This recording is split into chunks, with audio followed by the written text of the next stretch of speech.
As we all heard, bringing Die Plage to Holocaust Museum LA has been several years in the making, spanning before the pandemic, which feels like decades ago. But it's been an amazing opportunity for us and for me personally to revisit this exhibition, because each and every time I've seen it, either digitally or in catalogs or in galleries and spaces, either in Portland and now here, I'm reminded of another layer being peeled back from the collages. I constantly find something new to see and interact with. And my goal for this evening is for all of us to have just a glimpse of Harley as an artist, Die Plage as an exhibition, and understanding its impact for future generations. So I have a few questions for our panelists, and then I'll open it up for some Q&A and give everyone an opportunity to really spend time immersed in the exhibition and getting to know also the many people here who knew Harley personally, knew his artwork personally, and can give you more insight to the work itself in the exhibition. So for starters, I want to begin with Dan. Dan, you knew Harley as a kid, an older brother figure who you looked up to, who you might have learned sports from or influenced your musical ability or arts. And I'm wondering if you can share a little bit about childhood and what you saw as this emerging musician and artist. Thank you. Well, first, I want to thank Beth Keane and Jordana and the whole HMLA team for hosting the exhibit. They did a great job. And our team has really enjoyed working with all of you. So they had the confidence and the belief in what Die Plage stands for to host this exhibit, which is going to be up, I understand, till the end of June. So if you don't have a chance to see it all tonight, you can see it later this year. So I grew up with Harley. I was best friends with his younger brother, Dan. Harley was about 4 years older than me, and I probably spent a third to half my time in their house because it just was a great place. And Harley was kind of a mentor and trendsetter. He was a great athlete. He played captain of the football team. He played tennis. He became an excellent skier. And started ski racing, but he was very much ahead of everything. He was ahead of the curve in almost everything. And it paralleled a lot of what I was doing. I did the same kind of athletics. And we also shared a passion for music. He was very into jazz at that time. I was very into jazz and played jazz piano. And we studied with the same professor in high school for music, which was very influential both for him and for me. He influenced me a great deal during my formative high school years. And it was a pleasure to watch. He was just an extraordinary guy. He was kind of a Renaissance guy in the sense that everything he did great. He was he was an excellent person and very, very talented. Over the years, after that, when I went to college and later, we saw each other periodically. He would come to Chicago to visit his nanny caretaker, Annie Heron, who there's a picture of her on the collage wall, and he was very devoted to her. And he would stay with me and we would talk, but we really didn't talk much about Die Plage when he was working on it. It wasn't until about 2010 when my mom passed away, Harley reached out to me to send condolences. And he called and we talked and we started getting into how things were going with his life, which was difficult at the time. He was having problems, he didn't have much money, etc. So we discussed doing a piece. I decided to commission him to write a piece in honor of my mom, which he did in 2010-11, and we published a CD called In Memoriam 2010. And that CD cover and some of the liner notes are also in the collage wall. After the process of that commission, which was complicated because we were dealing with recording studios and the music and the liner notes and all that, we really started to talk on a much more intimate basis and kind of renewed our relationship at that point. And one day he called me and said, get a piece of paper, I want you to write some things down. And he started giving me, I did, and he started giving me all this information about a self-storage unit up in Oregon. And he said, well, I've stored my work, Die Plage, in this self-storage unit, and I wanted to give you the information. And he said, I have a website which I've prepaid for 10 years. And I also paid, I think he also had paid the self-storage unit in advance as well. And I said, so why are you telling me all this? And he said, well, I'm thinking of taking my life, which was a showstopper, obviously. It was just an incredible thing, which got us to talking even more. And then he subsequently moved to New Mexico to be with his brother Steve, who's here tonight. He died in 2011, and after which Steve Reese, who's my partner in the Die Plage project, reached out to me, and Steve knew an awful lot about Die Plage, and he asked if I wanted to work on it with him. Little did I know that 10 years later I'd still be working on it. But we started working on it, and we realized that, yes, it was still in the self-storage unit in Oregon that he had talked about, and we didn't know. We thought there were 1,000 or 2,000 canvases. We didn't know. So Steve Gaber generously donated the work to my foundation, which then was able to invest the capital to have the piece photographed, digitized, and cataloged, which made this whole, it was really an important moment because it allowed us then to start having conversations with institutions about exhibiting it. So for me, Die Plage is really an exploration of Harley's talent, and it's really been a great honor and privilege to be able to expose it to the public because it's so timely. What Harley was thinking about, and when you look at the images, tells us not only what happened historically, but what's probably happening right now and into the future. So that's how this all came to be, and that's the story of how I came to know Harley. Thank you so much, Dan, for giving us the bookend pieces to really understand Harley as a kid, and then also how he wanted to bestow this stewardship and entrusted you with the work. So the last time Die Plage was exhibited in Los Angeles was the year 2000, and it was over 900 canvases. We were able to exhibit just over 300 here this evening. So you can really think about the size that it was exhibited in a warehouse in Los Angeles. And I'm gonna let Mark speak a little bit more to that. And we know that Harley spent a good decade working on this art project. And I'm wondering also, as an artist, Mark, who knew him at the time, if you can speak to how we understand history through this lens of art, and how can it be a tool for a deeper look at the pieces of information that Harley wanted visitors to walk away with, because I believe he said this wasn't just a Holocaust piece. This was not just about the Holocaust. So can you give us some insights into how he worked on this? This work could have easily disappeared. I mean, this was a recovery project that's extraordinary. And Steve and Dan, I just so grateful that you managed to do this, because really, and a lot of great art does. It just doesn't, it's gone. And this will not be gone, and that's to your credit. Yeah, I met Harley in the early 80s. I was in graduate school in San Diego, and he had left New York and his music career to move to La Jolla, which I never asked him why La Jolla, but it's besides it being very beautiful.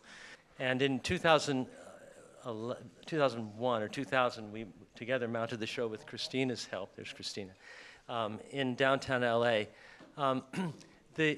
The work, if you see it with 900 canvases, as we were able to do in that warehouse gallery, you really get a sense of not just its scope, but the number of references to various forms of art, various genres of art that it contains. It is a deeply and self-consciously artistic piece. It has been talked about as having 4 parts, like a symphony. Harley loved Gustav Mahler. That was his favorite symphony musician. There is obviously Albert Camus' The Plague, which is worth a whole essay to figure out what Camus was doing in relation to what Harley's doing. It's a very careful reference, I think. Kafka shows up, especially in the later canvases, when they become absurd and just grotesque in ways that feel Kafkaesque. There's obviously a whole set of references that you'll find in the full array of canvases to German expressionist artists. George Grosz comes to mind, Kirchner. There's about 6 or 7 of them, and they're very deliberate. Harley is aware of their work, and he's sort of playing with some of their ideas and some of their styles. The other thing that gets lost, and this might be the general question about art in this piece, I think that one of the hardest questions that Harley wanted us to ask ourselves when we saw this piece is, how can this content be rendered aesthetic? How can it be rendered beautiful in certain places? What could be further apart than this horrific historical events and a beautiful, admirable, extraordinary work of art? And that's difficult for all kinds of obvious reasons, but I think Harley wanted that, and he wanted us to appreciate that level for some very explicit reasons, because I think he wanted us to get to another way of thinking and feeling about the Holocaust. And the way to do that was by making it a work of art, a great work of art. And there's contradictions in just saying that abound. And if you asked me to characterize Harley, contradictions would probably be the first thing I said. I'll stop there. No, thank you. And as Beth mentioned earlier, we don't always have art exhibitions at this institution, really being a primary source institution featuring artifacts from the time of the Holocaust. And one of the reasons that we were drawn to exhibiting this was because of the reframe and the ability to draw people into this history from a different perspective and a different lens. And I think that really allows the amplification of the messages and the lessons that we are all dealing with and grappling with. And since between the show in Los Angeles in the year 2000, it was not shown for quite some time until it was shown in Portland, Oregon at the Oregon Jewish Museum. And we have here the former director of the Oregon Jewish Museum, who really, and Judy, you're here, and I want you to speak a little bit to your thought process as running an institution for decades, being in this work for such a long time. What sparked in you the decision to bring Die Plage back out of the archives and give it this air and breath? No, I'm sorry, I've kind of lost my voice, but I will do the best I can. No, Jordana, thank you for that question. And, you know, I will say, like many museum directors, all museum directors, we get emails all the time from people who have artwork that they want us to show. And oftentimes, and forgive me for saying this, but oftentimes it's thank you, but no thank you.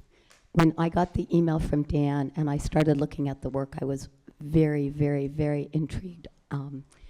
Mark, you mentioned that Dan saved the work from oblivion.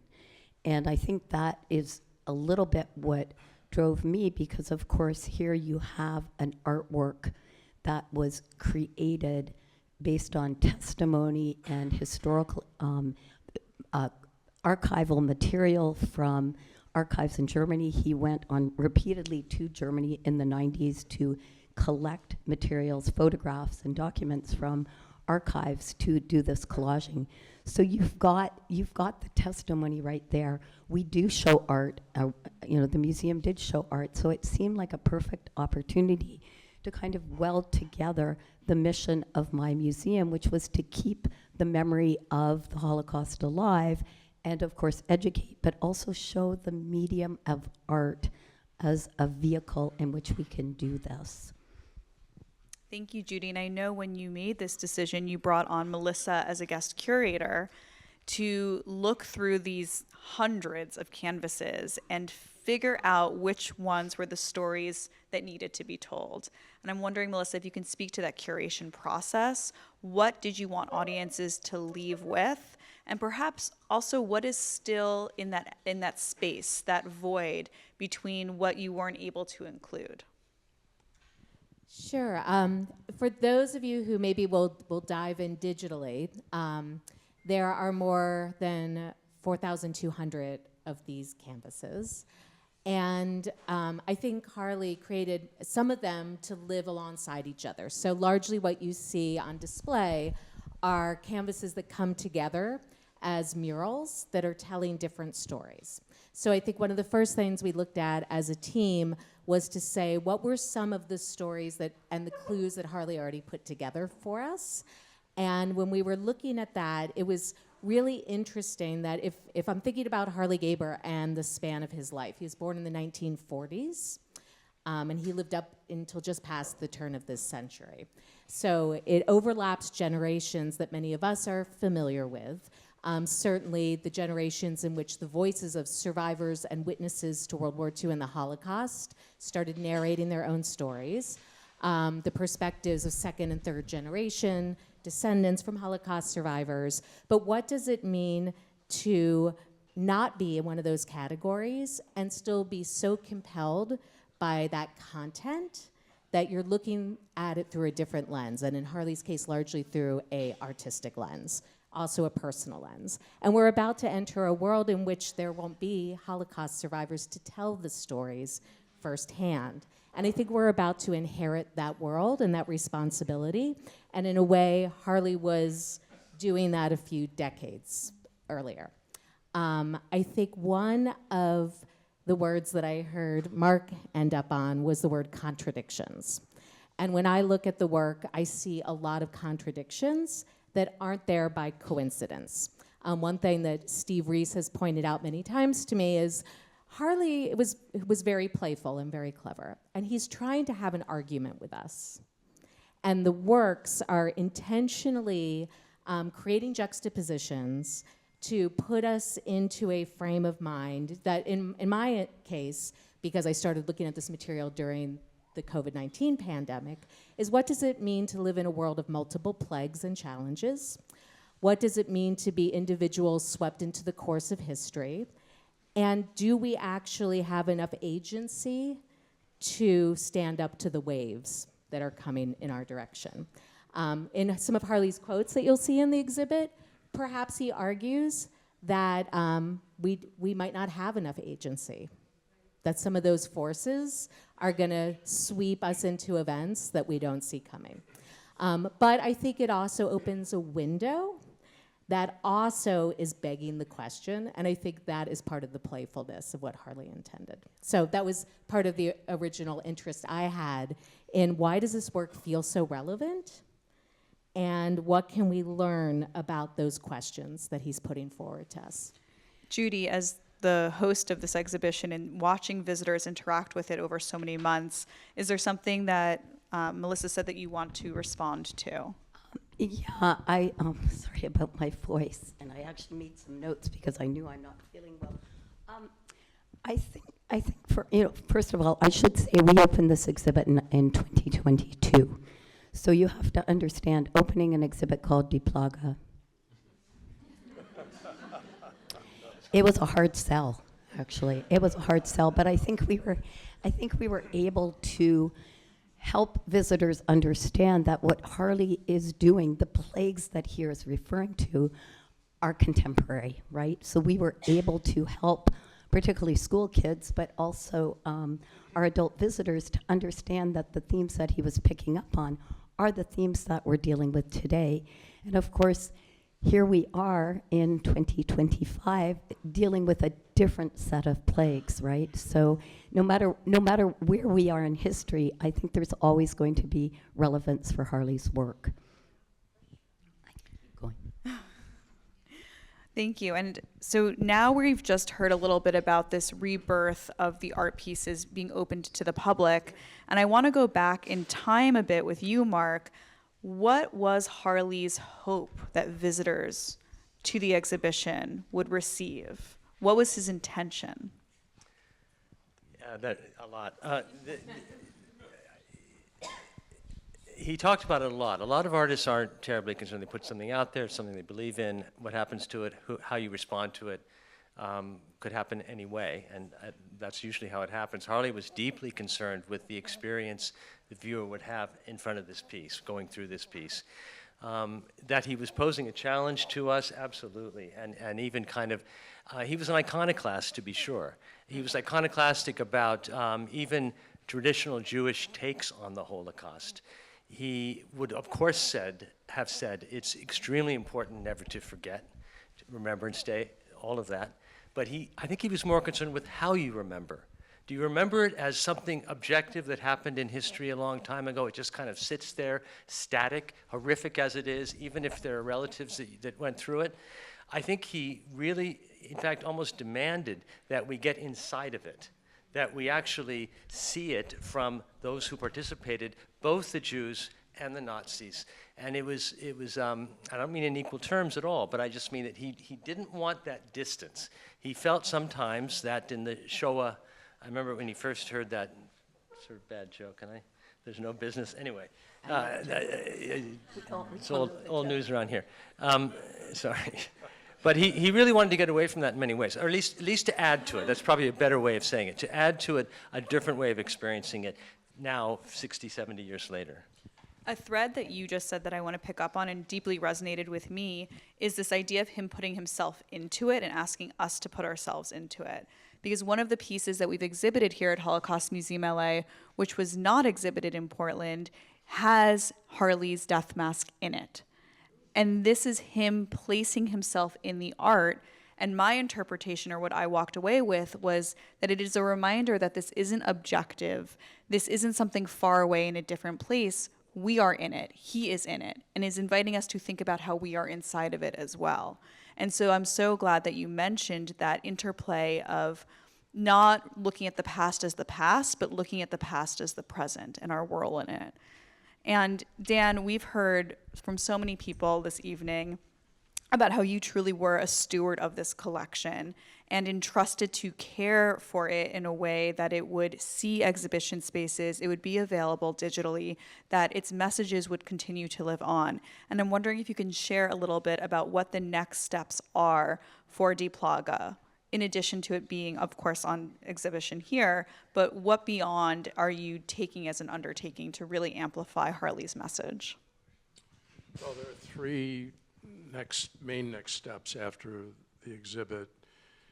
We are in the final weeks of launching a comprehensive website on Die Plage, which will be online, which will really show the whole work, not just the Holocaust focus, but the entire work, all the details about Harley and so on. So in early March, the website will be launched as www.dieplage.org, and that's taken Steve Reese. Closer to the microphone. Steve Reese has taken the lead in developing that site, so we're very excited about that. Secondly, we're going to be talking to with the website now as part of one of the arrows in our quiver, and along with the success of this exhibit and the Portland exhibit, we're going to be talking to institutions, universities, other museums around the world, really, to explore more interest in further exhibits, and possibly exploring the possibility of a traveling exhibit, which I know Jordana's going to love to lead when she does that.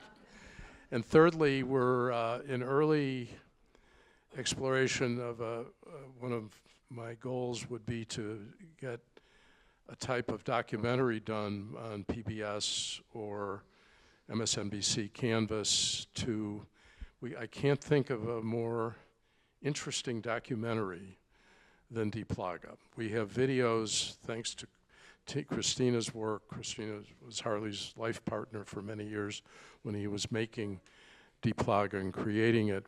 I think and given what's going on in the world today, and also as art, that this could be a phenomenal project. So those are kind of the three directions that we're headed in, and hopefully I can continue to do my day job while I'm doing my night job. So, so that's the next steps. Could I just add something to a comment of Mark's that I've been thinking a lot about? You know, you had said that, of course, Harley was deeply engaged in making sure that this work was telling a story that needed to be told, right? And it really got me thinking, as I was thinking about this panel, is how the shift is happening in memorialization, right? I think we are now in a period where we really do have to ask ourselves, what do we do when people in power are trying to suppress our memories, right? Our remembrance. I think we are coming into this world, and what happens when institutions and governments decide that we need to move on from these conversations?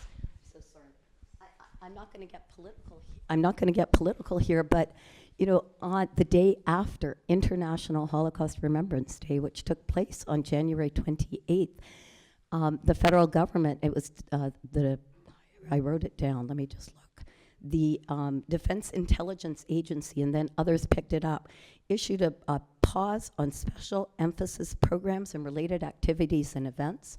And one of the events that they're erasing is Yom HaShoah, Holocaust Remembrance, right? So we really are in a time, and we're also in a time where the major communication platforms, our digital platforms, are being espoused by people who are trying to erase these memories.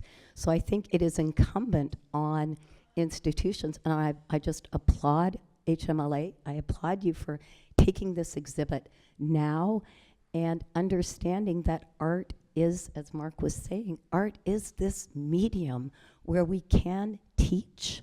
We can teach about trauma, we can teach about memory, we can teach about remembrance, and it is a medium that is going to withstand all of this. I do want to give time for Q&A from the audience. So I'm going to give everyone a minute to sort of start thinking about your questions while I want to introduce two people in the audience this evening. We have Harley's brother, Steve, with us this evening.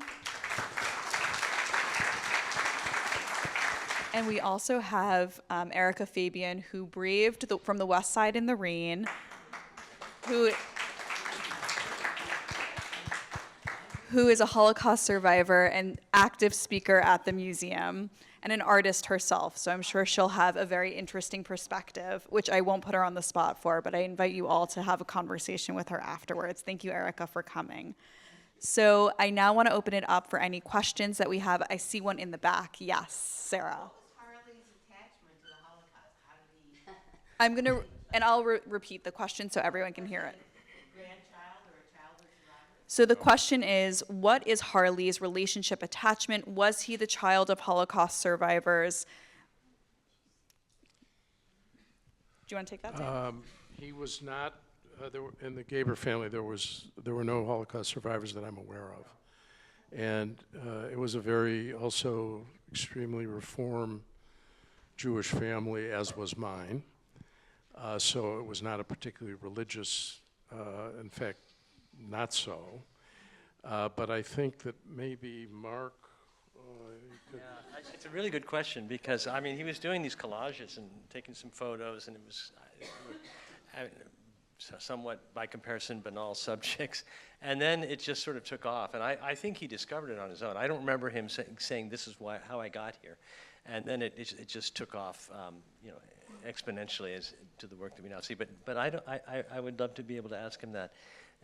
It just started happening as far as from my perspective. I'm Christina, and I was Harley's partner, and yes. And I think when he started going to Germany and going to the Bundesarchives and getting all of the photographs and material for his work and all of the books from Germany, it just kind of fed into that history and his interest, and I think that's what kind of was the beginning spark for his work that way. Do we have other questions from the audience? Yes.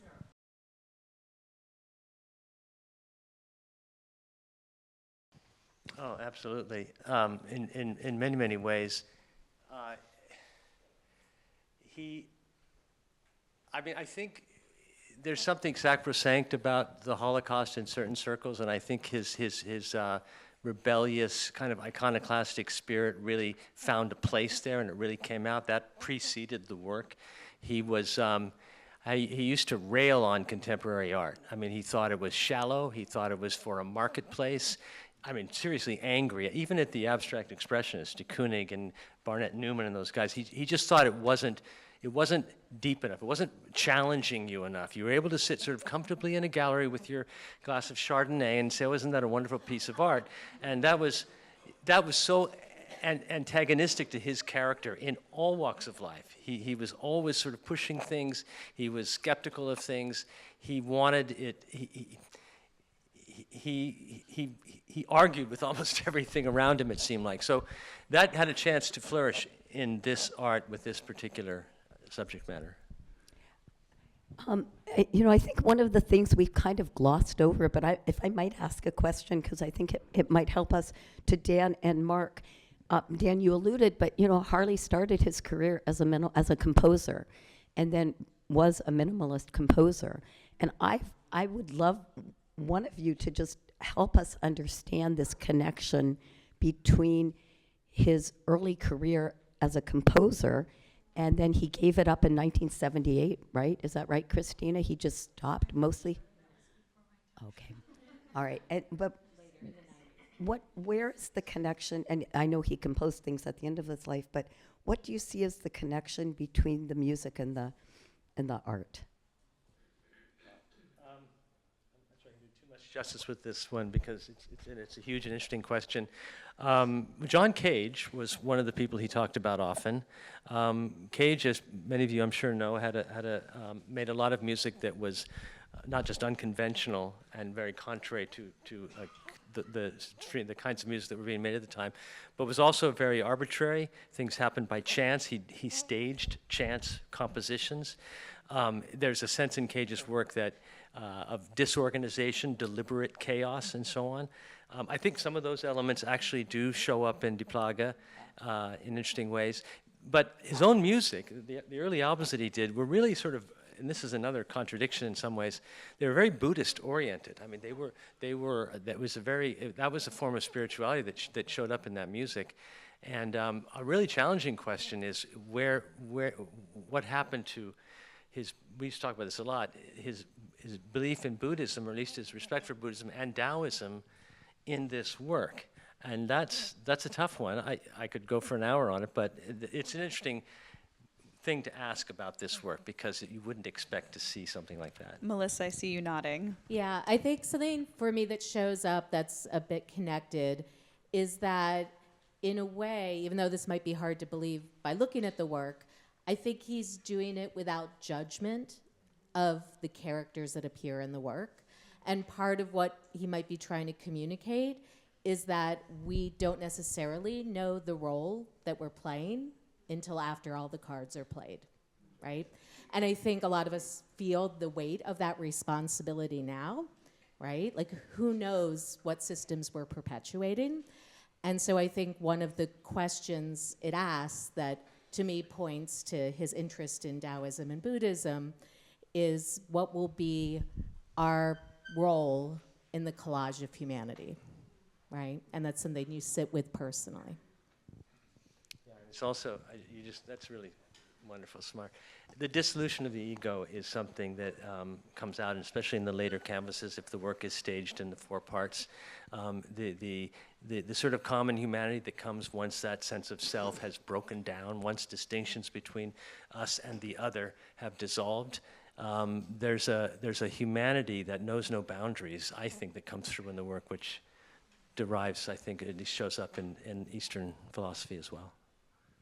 Well, also even more directly, the work is divided into four movements, essentially, somewhat historical in nature and chronological, plus The murals are designed as 5 tiles high, 16 across, 5 tiles high, being just like a musical staff. And also throughout the piece, depending on which parts are being exhibited, there are blank canvases which act as, in effect, a musical rest. So visually, when you see the blank canvas, it is in fact a visual rest from the intensity of what's going on. So that musical structure and all the chaos and all the action, and I know, Mark, you pointed that out in your essay, but we'll talk about that in a second, but he thought like a musician. But in fact, as a graphic and visual artist, he would be called an outsider artist because he was not trained. He was highly, highly trained as a musician and a composer, but he was not trained as a visual artist, even though he spent many, many years in that direction, both doing graphic music for John Cage, some of which we have on the collage wall. But that fundamental musical structure is inherent in the work. And it's kind of like, once you've learned and digested and ingested musical thinking, it stays with you. It's something I think you couldn't escape, even as iconoclastic as the work is. So that grounds it to some degree. Thank you for that really beautiful way of placing the art for us to sort of get into it, ingest it, as you would with music, and really allow it to envelop us. So I think this is a really good place to end, because I want to give everyone the opportunity to spend time in the exhibition space and to learn more from the people in the room who knew Harley and know the work quite well. We have art historians who have studied it. We have Steve Reese, who we've mentioned is Dan's partner and in this project. And so I really want to give everyone the opportunity to feel themselves in the artwork. Thank you all.